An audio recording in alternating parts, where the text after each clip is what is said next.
We watched a movie from 1998, directed by Newt Arnold, starring Belgian action movie star Mr. Jean-Claude Van Damme. Bloodsport, 1988. Bloodsport. Mm-hmm. Yeah.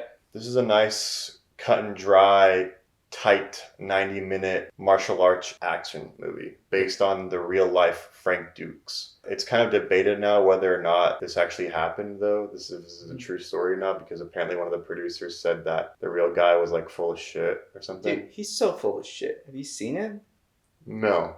He's like... Frank Dux? Yeah, Frank Dux. He just looks like a normal dude. Mm-hmm. He doesn't look like he... I don't know. Well, he doesn't look like an action movie star, no. No, he doesn't look like an action movie star, but like, I feel like like George Foreman, right? He's like really fucking old, and he still like knocks someone out, and I can tell he's like a fucking boxer, even at like an old age. Mm-hmm. He still have like those skills. This guy does not look like... You can't really perceive it, but even then, the fact that he's saying, and this is how the story goes, is he said like he fought in like 200 fights in 5 years or something like that. Something like that, yeah.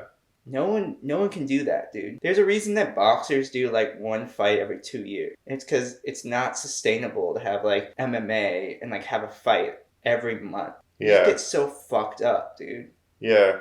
Jean-Claude Van Damme plays this real life, or based on this real life character, Frank Dux, which is a cool ass name, dude. Dude, that's a badass name. Yeah, like Frank Dux, you know, Frank Dux. Mm-hmm. That's a fucking cool name. And basically, he's a war hero, or he was in the military in the United States or something. Yeah, he's in the military. Home. He seems like he's in the U.S. military, so I think his family's from France or something. Moved to America, and when we're introduced to him, he's running away from like a military boot camp. And my understanding is like he's a soldier there training, but he's a like hot commodity for them. Mm. Yeah, he's a really good soldier. Yeah, he seems really like he's badass. Really badass. Yeah.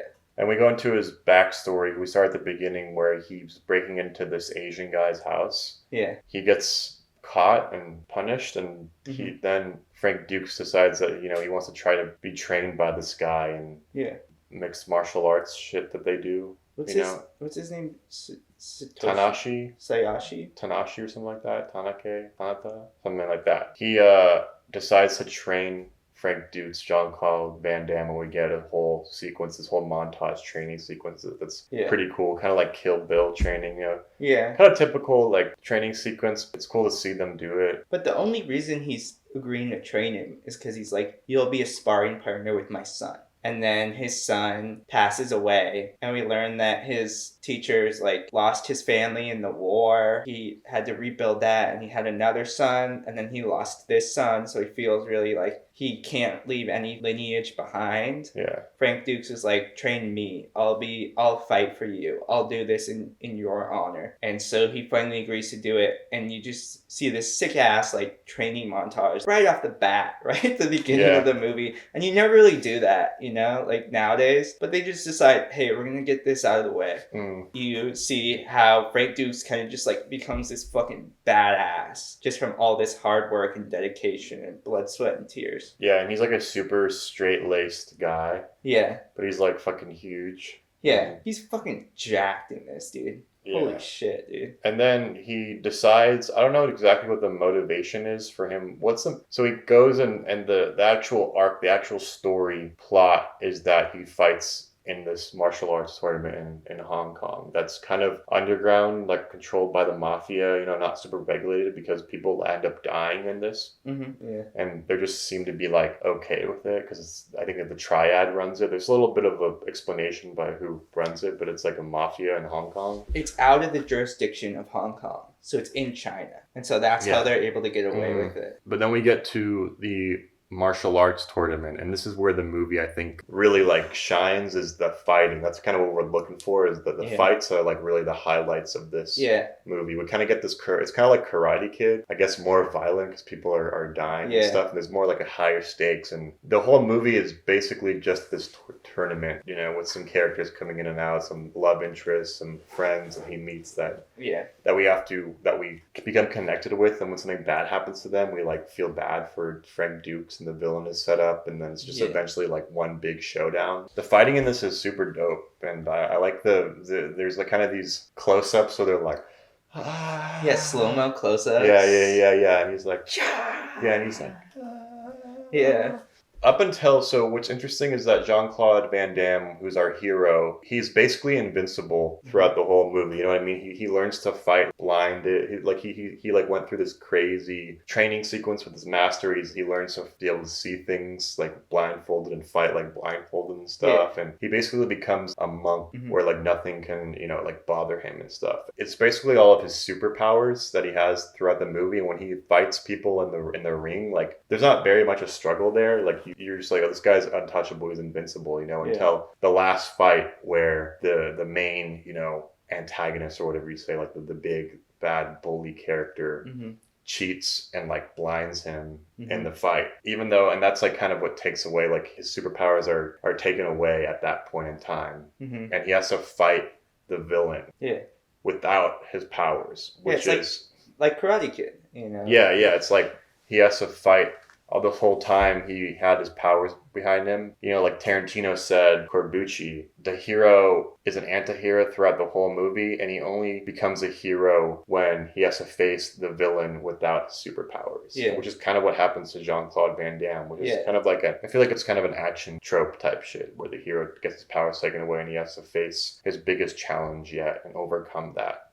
Which he does. I won't spoil it. You know he's gonna win the fight, you know what I mean? Like, it's an 80s action movie. Yeah. Dude, this movie's very 80s. Yeah, it's super 80s. It oozes 80s. Well, it came out in 1988. Like, it came out. I mean, like, it's 80s in a way where it's like big dudes, very masculine. Yeah, kind of. It's like I feel like Jean-Claude Van Damme attracts both men and women in this, because it's very like homoerotic.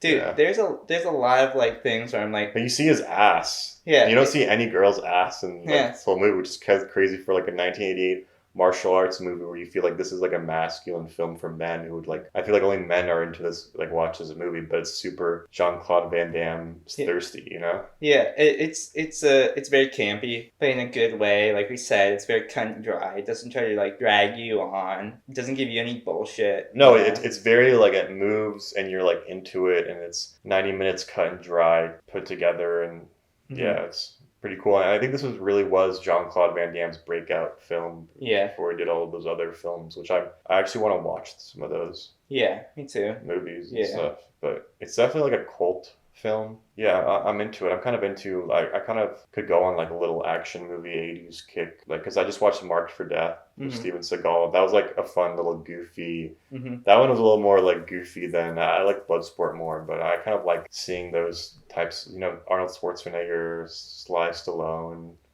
type beat. I do too. I want to see more of his stuff. This is a really good starting point. Yeah, we should get more into it. Okay, Forrest Whitaker is in the movie with the other guy, and he has to chase him around Hong Kong, and it's kind of goofy. Yeah, there's like literally not any resistance to Jean-Claude Van Damme until the end of the movie. Yeah. Right? There's like literally no resistance whatsoever. Maybe like a little bit of like punching going on. Yeah. Until the like very last fight of the movie, because he's just so fucking badass, and he's just doing these like fucking twists him, like he's like, you know those kicks where he's like twists and kicks? Yeah, like a roadhouse kick, roundhouse dude, those he just like does that like 10 times in a row, dude. Yeah. Insane. Yeah, and he just like his splits, you know? Yeah, where it's like he like does the thing where it's like the punch of death. There's like the finger of death. Yeah, he's like then he punches the bricks. And the brick just like, and they automatically explodes like the one underneath. Yeah, and they automatically respect him. Yeah, they automatically respect him. But he's also like he's so timid. He's such a polite guy. His friend is so like fucking boisterous. And he's like an American fucking white trash. Yeah. Venice. Yeah. Why do they all hate him though? Like, why do they all hate Jean-Claude Van Damme? Like, why does that guy want to kill him so bad? Because that dude's like the guy that wants to kill him so bad is the bully, and it's because he's threatened by his position in the what do they call it? It's not Bloodsport, but they call it something else. Oh, Kumite. Yeah, the Kumite. Kumite. Yeah, Kumite. Yeah, the Kumite. Yeah. Kumite. Yeah. Yeah. He's threatened by him. That's the only reason. And that dude's also pretty bad. That dude's like fucking jacked too. Oh my god. Yeah, so the U.S. government sends these 2 agents to go and pick up Jean-Claude Van Damme because they don't want him injured because he's a special asset for the U.S. government. Yeah.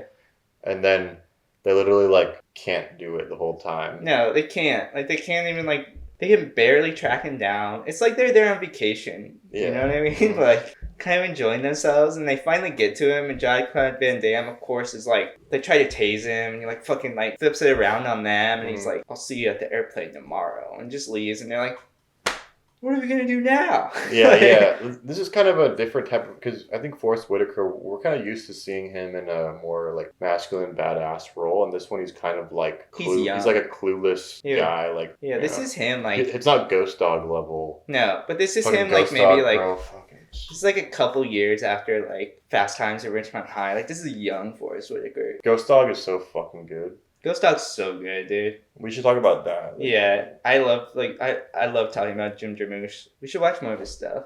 Yeah, but anyway, anything more you want to say about Bloodsport, directed by Newt Arnold? I really think like there are certain things in the 80s. You've heard Tarantino's take on Top Gun, the original one, how it's kind of written from the perspective of like a gay man, you know?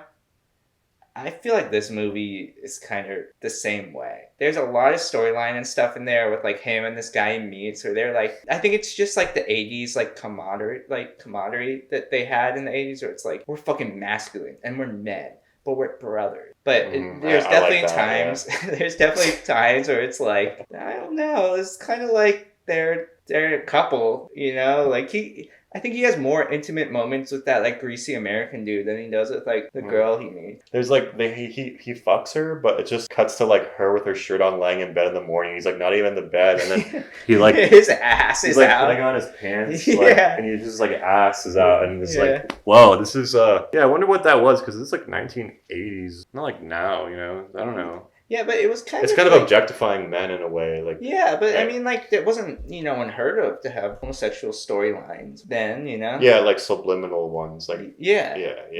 And no, there's definitely that going on in this, but it's still like a masculine, cool guy movie. Yeah. Who doesn't like cool fight scenes? Yeah, exactly. Who doesn't, dude? Who? Yeah. Tell me who. Certain women. Bloodsport. Pretty good fight scenes for its time, you know what I mean? Like, pretty cool fight scenes. Like, I feel like they could have sped it up a little bit to make it, like, a little more packed. Yeah. I'm sure it's all in real time, all real, like, they're all really touching each other. It's all real stunts, and Jean-Claude Van Damme probably actually knows how to fight, dude. Yeah. Oh, you can tell that they're professional. You can tell that it's like they took these martial artists and then made them movie stars, because Steven Seagal was a martial artist, like black belt, ran his own dojo. Like he was trained from his master and like trained him, and he took over his master's dojo and stuff. And then he started like producing his own movies and whatever. So yeah, you can tell like it's actually all real like fighting shit. Like they know what they're doing, you know? Yeah. No stunt guys, for real action movie stars, and I respect that.